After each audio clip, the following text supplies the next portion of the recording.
ከቫን ሃል እስከ አሞሪየም አሰልጣኝ አልወጣልህ ያለው ማንቸስተር ዩናይትድ።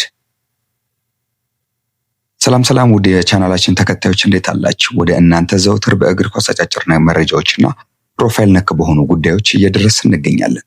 አሁንም በእንግሊዝ ፕሪሚየር ሊግ አነጋጋሪውን ውሳኔ ተከትሎ ስለ ማንቸስተር ዩናይትድ የአሰልጣኞች ቆይታ ልናስዳስሳችሁ መጥተናል። መርሃ ግብሩን ላይክ፣ ኮሜንት፣ ሰብስክራይብ፣ ሼር አድርጉ። ትላንትና የማንቸስተር ዩናይትድ አሰልጣኝ ሩበን አሞሪየም መሰናበታቸውን ሰምተናል። ታዲያ ማንቸስተር ዩናይትድ አሌክስ ፈርጉሰን ከአሰልጣኝነት መልቀቃቸውን ተከትሎ እስከዛሬ ድረስ 9 አሰልጣኞችን አሰናብቷል። ይህ ሂደት ምን ይመስላል? በመርሃ ግብራችን የምንቃኘው ነው። አብሮነታችሁን መርሃ ግብሩን ላይክ፣ ኮሜንት፣ ሰብስክራይብ፣ ሼር በማድረግ እንድታግዙን ጠይቃለን።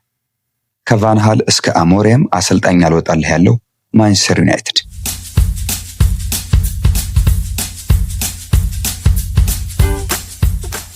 ማንቸስተር ዩናይትድ ባለፉት 10 ዓመታት ጊዜያዊዎቹን ጨምሮ 9 አሰልጣኞችን አሰናብቷል። መንገዱ የጠፋበት ማንቸስተር ዩናይትድ ከአንጋፋው አሰልጣኝ ሰር አሌክስ ፈርጉሰን በኋላ ሁነኛ አለቃ ማግኘት አልቻለም። ፖርቱጋላዊውን ሩበን አሞሪየምን ያሰናበተው ዩናይትድ ባለፉት 10 ዓመታት ብቻ 5 ቋሚና 4 ጊዜያዊ አሰልጣኞችን ቀይሯል። ባለፉት 10 ዓመታት በቋሚነት የተቀጠሩ አሰልጣኞችና የተሰናበቱበት ጊዜ ደግሞ እንደሚከተለው ነው። ሉዊስ ቫን ሃል በ2016 ሚያዝያ ወር ላይ ቀጥረው ወዲያውኑ ተሰናበቱ። ሆዜ ሞሪኒዮ በ2018 ታህሳስ ወር ላይ የተሰናበቱ ናቸው። ኦሊ ጉናር ሶልሻየር ከሳቸው በኋላ በ2021 ሆዜ ሞሪኒዮን ተክተው ህዳር ወር ላይ መሰናበታቸው ይታወሳል። ኤሪክ ቴን ሃግ ደግሞ በ2024 ጥቅምት ወር ላይ በሩበን አሞሪየም ተተክተው ተሰናበቱ። አሁን ደግሞ ሩበን አሞሪየም በ2026 ጥር ወር ላይ ኤሪክ ቴን ሃግን ተክተው መጥተው ተሰናብተዋል። በዳረን ፍሬንቸር በጊዜያዊነት ተተክተዋል። በክለቡ የ1 ዓመት ከ4 ወር ቆይታቸው 37 በመቶ ብቻ የማሸነፍ ንጻሬ ያላቸው ሩበን አሞሪየም ከዴቪድ ሞይስ በመቀጠል በፍጥነት የተሰናበቱ ቋሚ አሰልጣኝም ሆነዋል። ከቫን ሃል እስከ አሞሪየም አሰልጣኝ አልወጣልህ ያለው ማንቸስተር ዩናይትድ 13 የፕሪሚየር ሊግ እና 2 የቻምፒየንስ ሊግ ዋንጫዎችን ጨምሮ ኦልድ ትራፎርድን በዋንጫ ያሽቆጠቆጡለትን ሰር አሌክስ ፈርጉሰንን በክብር ከሸኘ በኋላ አሰልጣኝ አልወጣልህ ብሎታል። በዩናይትድ ቤት 26 ስኬታማ ዓመታትን ያሳለፉት ስኮትላንዳዊ አሰልጣኝ በቃኝ ብለው በክብር ከተሰናበቱ ወዲህ ክለቡ የነገሰበትን የሊጉን ዋንጫ ሳያገኝ እንደዋዛ 12 ዓመታት ተቆጥሯል። ፈርጉሰን በ2012-13 የውድድር ዓመት የሊጉን ዋንጫ በማንሳት ራሳቸውን ከአሰልጣኝነት ካገለሉ ወዲህ 6 ቋሚ አሰልጣኞች ቢፈራረቁም ክለቡን ለኃያልነት ያበቃውን ውጤት ማስቀጠል ግን አልቻሉም። ዩናይትድ ታላቅነት እንደሚያስቀጥሉ ታምኖባቸው ካሪንግተን የደረሱት የመጀመሪያው ሰው ሌላኛው ስኮትላንዳዊው ዴቪድ ሞይስ ነበሩ። ዴቪድ ሞይስ የመርሲሳይዱን ክለብ ኤቨርተን ተሰናብተው የታላቁ አሰልጣኝ ምትክ በመሆን ኦልድ ትራፎርድን ሲረግጡ ዩናይትድ ደጋፊዎቹ ተመራጩ ሰው በማለት ነበር የዘመሩላቸው። ሆኖም ስኬትን የለመደው ማንቸስተር ዩናይትድ ከኃላፊነታቸው ሲያሰናብታቸው ሙሉ የውድድር ዓመት እንኳን አልታገሳቸውም ነበር። የሞይስን ስንብት ተከትሎ ደቹ ሉዊስ ቫን ሃል በአሰልጣኝነት እስከ ተሾሙበት ጊዜ ድረስ የክለቡ አንጋፋ ተጫዋች ራያን ጊግስ በውድድር ዓመቱ የመጨረሻ 4 ጨዋታዎችን በጊዜያዊነት ክለቡን መምራት ችሎም ነበር።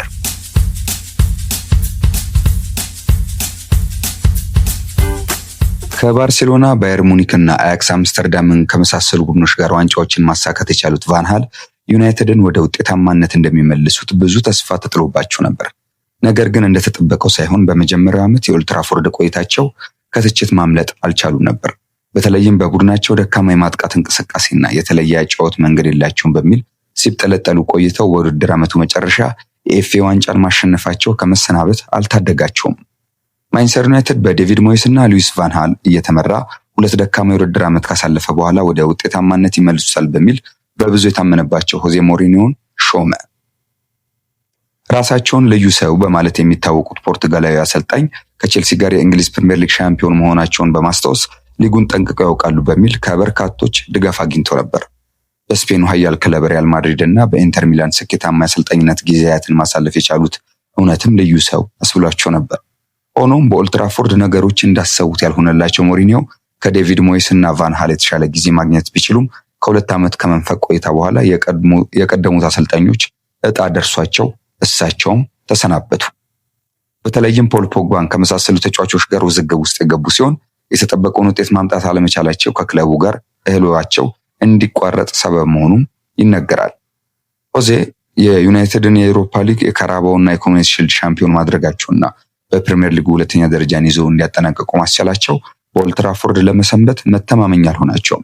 ከሞሪኒዮ መባረር በኋላ በጊዜያዊነት የተመደቡትና በኋላም በቋሚነት የተሾሙት ደግሞ የክለቡ የቀድሞ ተጫዋች ኦሊ ጉናር ሶልሻየር 3 ዓመት ለሚጠጋ ጊዜ ክለቡን መምራት ችለው ነበር። በኦሊ ጉናር ሶልሻየር ጊዜያት በ2020 እና 21 ዩናይትድ በሊጉ ሁለተኛ ሆኖ እንዲያጠናቀቅ ያስቻሉ ሲሆን ለኤሮፓ ሊግ ፍጻሜ ማብቃት ችለው ነበር።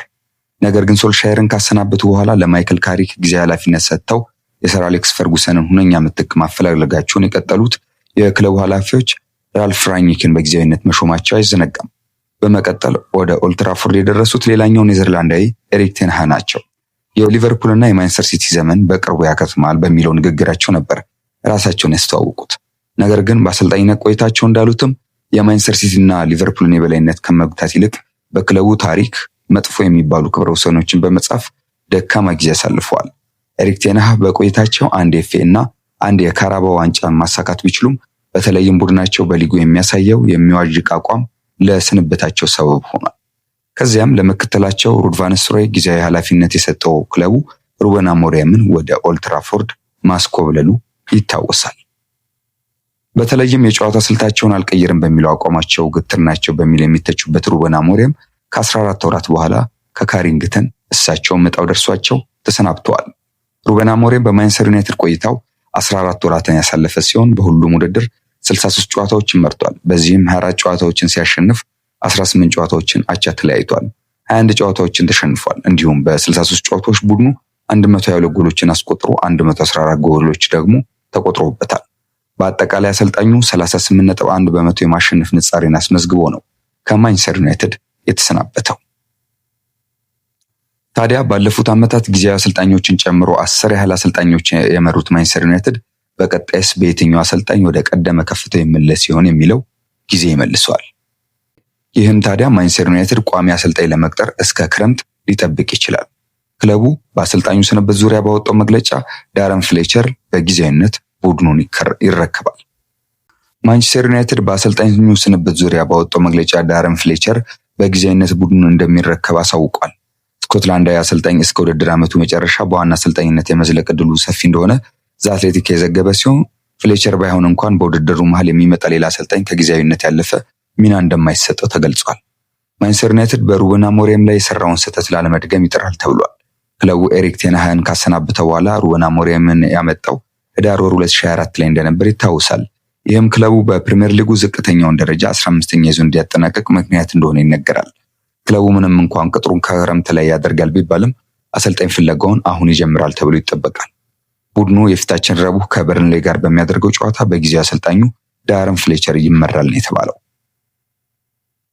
አሁን ጥያቄው አሰልጣኝ አሞሪምን ማን በቋሚነት ይተካቸዋል የሚለው ነው።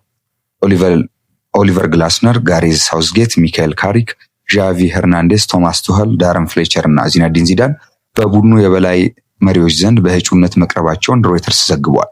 በሌላ በኩል ማንቸስተር ዩናይትድ አሰልጣኝ ሩበን አሞሪምን ካሰናበተ በኋላ በርካታ የአሰልጣኝ ስሞች ከክለቡ ጋር እየተያያዙ ነው። የእግር ኳስ ባለሙያዎችና ደጋፊዎች የራሳቸውን ምርጫ እየጠቀሱ ይገኛሉ። የቀድሞው የዩናይትድ ታሪካዊ ተከላካይ ሪዮ ፈርዲናንድ ሚካኤል አርቴታ እድሉን ቢያገኝ ወደ ዩናይትድ ይመጣል ማለቱ በርካቶችን አስገርሟል። ፈርዲናንድ ከዚህ ቀደምም ይህንን ሀሳብ አንስቶ የአርሰናል ደጋፊዎች ሲያፌዙበት ነበር። አርቴታ በፍጹም ማንቸስተር ዩናይትድን ማሰልጠን እፈልጋለሁ ብሎ አይነግርም፣ ይህ ግልጽ ነው። ነገር ግን ዩናይትድ የኃላፊዎች ጠንከር ብለው ጥያቄ ቢያቀርቡለት ውድቅ አያደርገውም ሲል ሪዮ ፈርዲናንድ ተናግሯል። እውነት አርቴታን ጨምሮ እና ዚነዲን ዚዳን ማንቸስተር ዩናይትድን ይረከባሉ የሚለው ጊዜ የሚፈተው ጉዳይ ይሆናል። ነገር ግን ከፈርጉሰን መልቀቅ በኋላ ማንቸስተር ዩናይትድ ቤት የታየው በአብዮት ውጤት የማጣት ሂደት መቼ ይቆማል የሚለው በብዙዎች ዘንድ መመለስ የሚፈልግ ጥያቄ ነው። ጊዜ የሚያሳየን ይሆናል።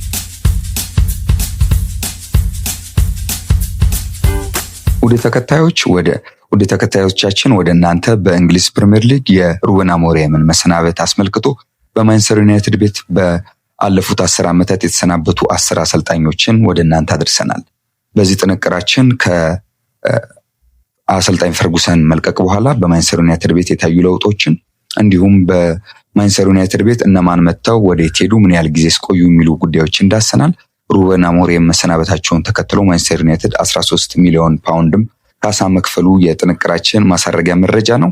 ከሌሎች የዩቲዩብ ቻናላችን ዝግጅቶች ጋር አብራችሁ እንድትቆዩ ግብዣችን ነው።